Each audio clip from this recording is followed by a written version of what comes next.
All right, so the first step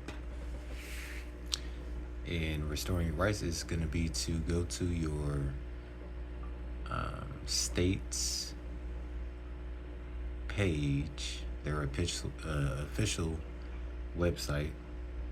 When you go there, you're going to go to something that says restoration of rights. Every page is going to be different.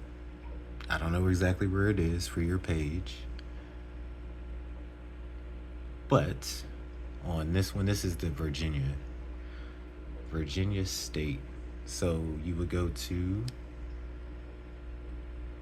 check your civil rights, which is the rights for you to vote,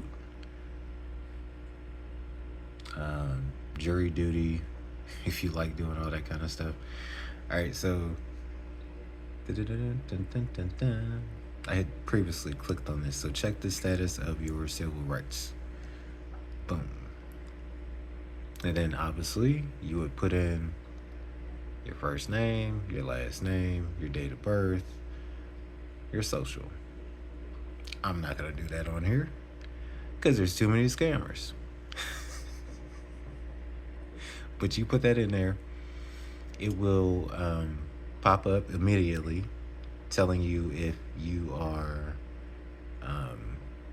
restored or not. All right, if you are, then you move on to step 2. Step 2 is going to petition the court or sue the court. If you have not gotten your civil rights restored, then you'll just have to get that restored first.